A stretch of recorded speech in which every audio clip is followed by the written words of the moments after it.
Okay, so this is going to be very quick. So I'm doing this as a private stream and I'll make it public once I'm done. But I want to talk about the deadly decisions of the Naker. Because, see, there's this whole narrative that has been created and spread across social media that suggests that all the violence that takes place in predominantly Black settings is because of Black women. Literally, you have people that have made thousands, if not millions of dollars going around and saying, well, a lot of times violence between Black men is because of a Black woman. They're fighting over a woman, or a woman has incited some male family member to go out and attack another Black man. So let's talk about Takeoff. And if I'm not mistaken, he's a member of this rap group with Quavo and Cardi B's husband. I guess Cardi B's husband is doing his own thing, but Quavo and Takeoff are still, or were still, in a group, and they had an album that's coming out soon, if it's not already out. They were playing dice at 2:30 in the morning at some hood place. Okay, let's just call it what it is, at some hood, ghetto, ratchet ass place. And a member of Takeoff's entourage got upset about the way the dice game was going, and there was some sort of an altercation, and he started shooting. This is all alleged. He started shooting. At least one of his bullets shot Takeoff. So that nigga was unalived by somebody in his own entourage.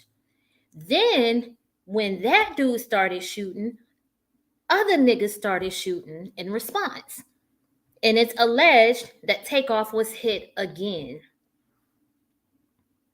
So there are several layers to this because, see, if this were a Black woman that was a millionaire and famous, people would be asking her, okay, why are you hanging out in this setting?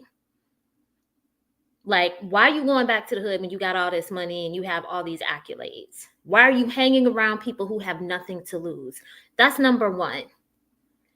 Secondly, this whole thing popped off because his so-called friend couldn't keep his emotions in check. So got upset and just started shooting. Then his friend is such a poor shooter that he ended up supposedly accidentally shooting one of his own friends. And in response, some other niggas started shooting to defend themselves. But all of this started because A, you shouldn't be in that setting at 2:30 in the morning when you have that type of money. B, you should not be hanging around people that don't have anything to lose. C, you shouldn't be hanging around people who are overly emotional and who pull out a gun because they can't handle the fact that they're losing a game. You know how many Black women and Black kids end up being hit by stray bullets because niggas can't handle their temper? They're fighting with each other, and some poor little kid that's walking home from school gets shot. Some kids that's playing at a neighborhood playground get shot because grown men cannot keep their emotions in check.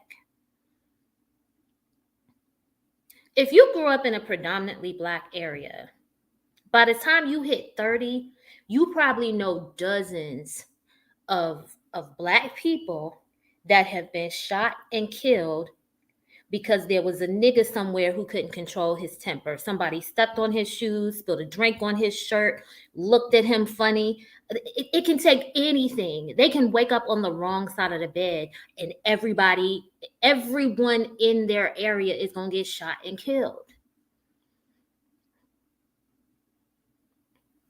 Deadly decisions. It's a deadly decision to have all that money and hang around broke niggas. It's a deadly decision to hang around people in general who can't control their temper.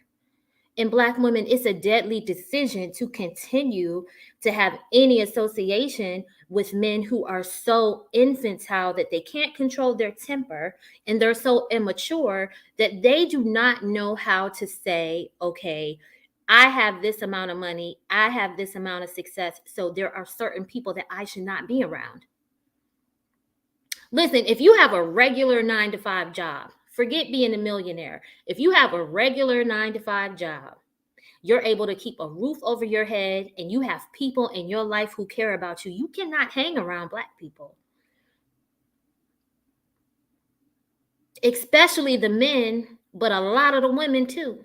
You cannot hang around other Black people. This doesn't mean that you blindly associate with people of other races simply because they're not Black.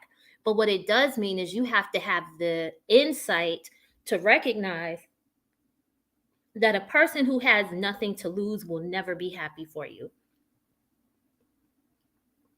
We see it play out here in some of these social media friendships, right?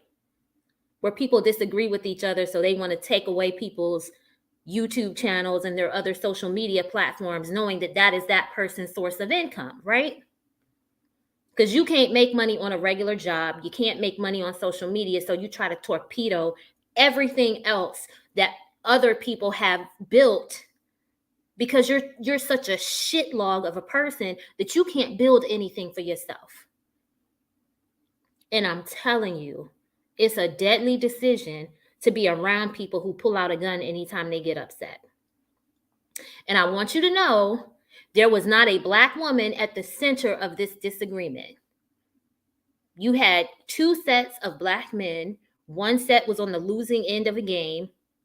And you had one nigga who couldn't control his emotions, ended up shooting his own friend. And then also his actions led to his friend being shot again. And there were 2 other people that were shot, all because one person could not control their emotions. I'm telling you, it is a deadly decision to associate with that group of men. And let me add this too. It's also a deadly decision to associate with any woman that would encourage you to be around those men. Because I mean, just look around. Look around at your own Black male family members. If you grew up in a predominantly Black area, think about all the little niggas you went to school with and how many of them died before they're 30 because they get shot in an altercation with an overly emotional nigga. These anti-divested Black women online who cannot keep divestors out of their mouths need to understand that the biggest threat to the little niggas that they're raising is other little niggas. We ain't a threat to them. We're not shooting y'all. We're not doing anything to hurt y'all. We just want to be left the hell alone. Because who wants to be with a grown-ass man who's out playing dice at 2:30 in the morning? Who wants to be with a grown-ass man who's so overly emotional that he killed one person and injured 2 other people and ruined his own life because he's going to spend probably the rest of his life in jail all over a dice game? Their deadly decisions bleed over into Black women and children's lives every day. And a lot of these stories you hear about where Black men are committing acts of violence have nothing to do with a Black woman. It's because you have a grown man who cannot control his emotions. You have other grown men who, even if they have a level of success, they're so tied to this image of being a quote unquote street nigga that they hang around actual street niggas who don't have anything to lose. Because if he were, shooting dice or however you play that shit, if he were playing a dice game with other men who had established careers, with other men who had something to lose, I guarantee you nobody would have pulled out a gun over a disagreement. I guarantee it. But it's their deadly decisions that lead to their downfall and the downfall of any women and children around them. And you would be wise to stay the hell away from them. All right, enjoy your Tuesday.